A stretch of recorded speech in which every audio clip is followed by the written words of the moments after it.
Hi everyone. നമ്മൾ ഇന്ന് ചെയ്യാൻ പോകുന്നത് ഫ്ലട്ടർ സ്ലൈഡബിൾ എന്ന പാക്കേജ് യൂസ് ചെയ്തിട്ട് നമ്മുടെ ഫ്ലട്ടർ പ്രൊജക്റ്റിൽ സ്ലൈഡ് ചെയ്തുകൊണ്ട് ഓരോ ആക്ഷൻസ് ചെയ്യുന്ന ഒരു ഫീച്ചറാണ് നമ്മൾ ഇംപ്ലിമെൻറ്റ് ചെയ്യാൻ പോകുന്നത്. അപ്പോൾ ഓൾറെഡി നമ്മുടെ iOS ആപ്ലിക്കേഷനിലും ആൻഡ്രോയിഡ് ആപ്ലിക്കേഷനിലും മെസ്സേജ് പോലുള്ള ആപ്ലിക്കേഷനിൽ ഈ ഫീച്ചർ നമ്മൾ കണ്ടുവരുന്നുണ്ട്. അപ്പോൾ എങ്ങനെ നമുക്ക് ഈ ഫീച്ചർ നമ്മുടെ ആപ്പിലും കൂടെ ഇംപ്ലിമെൻറ്റ് ചെയ്യാം എന്നാണ് നമ്മൾ ഈ വീഡിയോയിൽ കൂടെ പരിചയപ്പെടാൻ പോകുന്നത്. അപ്പോൾ ആദ്യമായിട്ട് ഈ പാക്കേജ് നമ്മുടെ പ്രൊജക്റ്റിലേക്ക് ഇമ്പോർട്ട് ചെയ്യണം. അതിന് pub.devil ഈ പാക്കേജ് അവൈലബിൾ ആണ്, ഫ്ലട്ടർ സ്ലൈഡബിൾ. ഇത് നമ്മുടെ പ്രൊജക്റ്റിലേക്ക് ഇമ്പോർട്ട് ചെയ്യുക.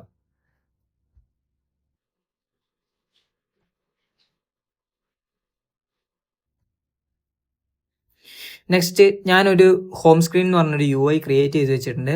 ജസ്റ്റ് ഇതിനകത്തൊരു ലിസ്റ്റ് വ്യൂ ബിൽഡർ മാത്രമേ ഉള്ളൂ. ആ ലിസ്റ്റ് വ്യൂ ബിൽഡറിൻ്റെ ഐറ്റംസ് ആണെങ്കിൽ ഞാൻ ഒരു സ്ട്രിങ് ലിസ്റ്റ് ഉണ്ടാക്കിയിട്ടുണ്ട്. ആ സ്ട്രിങ് ലിസ്റ്റിലുള്ള ഐറ്റംസ് ആണ് ഞാൻ അവിടെ കാണിക്കുന്നത്. അത്രയും സിമ്പിളായിട്ട് ഒരു എക്സാമ്പിൾ കാണിക്കാൻ വേണ്ടിയുള്ള ഒരു സിമ്പിൾ UI മാത്രമാണിത്. ഓക്കെ, നമ്മളിനി ഈ UIയിലാണ് നമ്മുടെ ഫ്ലട്ടർ സ്ലൈഡബിൾ എന്ന പാക്കേജ് ഇംപ്ലിമെൻറ്റ് ചെയ്ത് ഈ ഫീച്ചർ കാണിക്കാൻ പോകുന്നത്. അതിനായിട്ട് നമുക്ക് ഈ കാണുന്ന ഓരോ ഐറ്റംസും സ്ലൈഡ് ചെയ്ത് ഓരോ ആക്ഷൻ നമുക്ക് ചെയ്യണം. അപ്പോൾ ആദ്യമായിട്ട് ഞാൻ ഇത് ഒരു ലിസ്റ്റ് ടൈലിൽ ഒരു കാർഡുമായിട്ട് ഡ്രോപ്പ് ചെയ്തിട്ടുണ്ട്. ജസ്റ്റ് ഒരു കാർഡ് ലുക്ക് കിട്ടാനും ഒന്ന് എടുത്ത് കാണിക്കാനും വേണ്ടിയാണ് ചെയ്തേക്കുന്നത്. ആ കാർഡ് എന്ന് പറഞ്ഞ വിഡ്ജറ്റിനെ നമ്മൾ സ്ലൈഡബിൾ എന്ന് പറഞ്ഞ ആ ഒരു പാക്കേജിൻ്റെ ഉള്ളിലുള്ള വിഡ്ജറ്റുമായിട്ട് റാപ്പ് ചെയ്യുന്നു.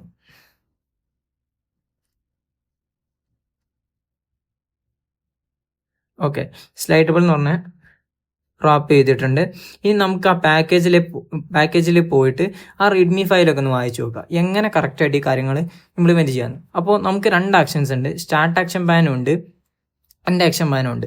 സ്റ്റാർട്ട് ആക്ഷൻ പാൻ എന്ന് പറഞ്ഞു കഴിഞ്ഞാൽ നമ്മുടെ ഈ ലിസ്റ്റിൻ്റെ സ്റ്റാർട്ടിൽ നിന്ന് ലെഫ്റ്റിൽ നിന്ന് റൈറ്റിലേക്ക് സ്വൈപ്പ് ചെയ്യുമ്പോൾ എന്ത് സംഭവിക്കണം എന്നാണ് അവിടെ എഴുതി കൊടുക്കേണ്ടത്.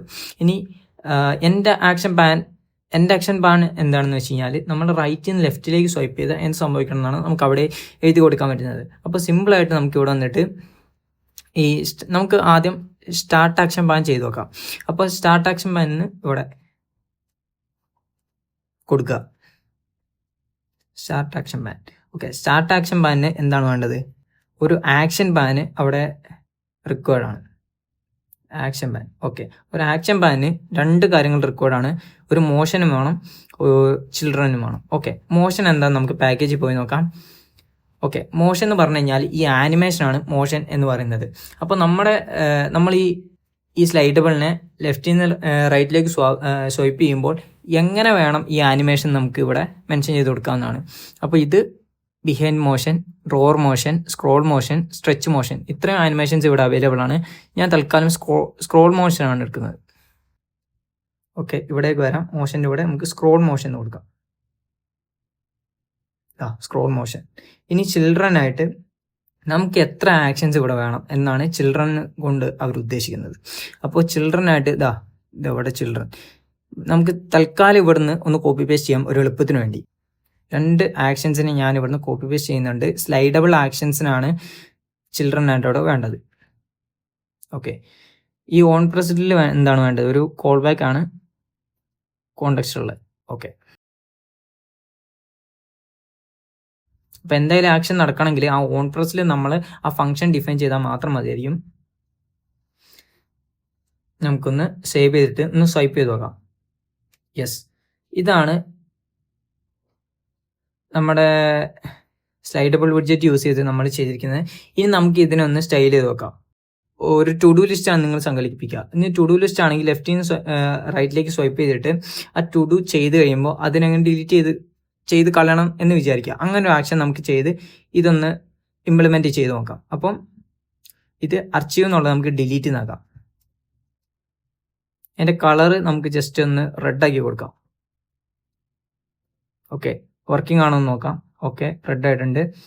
ഇനി ഫ്ലെക്സ് നമുക്ക് രണ്ട് വേണ്ട. ഫ്ലെക്സ് ഡിഫോൾട്ടായിട്ട് രണ്ടിനും ഒന്നായിരിക്കും. അപ്പോൾ കറക്റ്റ് ഈക്വൽ ആയിട്ട് വരും. ഓക്കെ, ഈക്വൽ ആയിട്ട് വന്നു.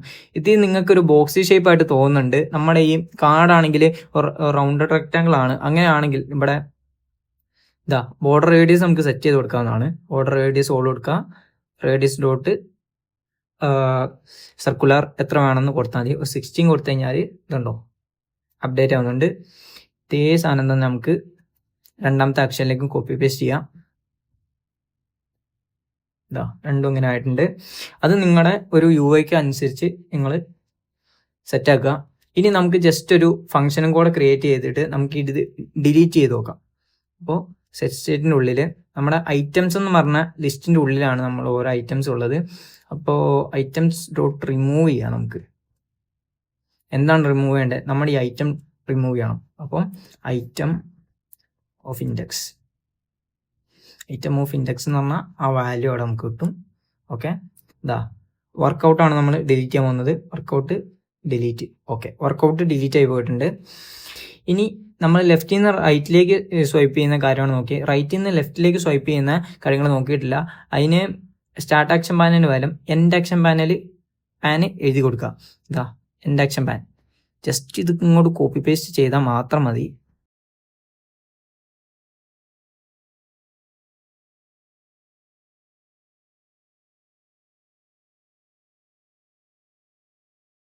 അതാ എൻഡ് ആക്ഷൻ പാൻ നമ്മൾ ചെയ്തിട്ടുണ്ട്.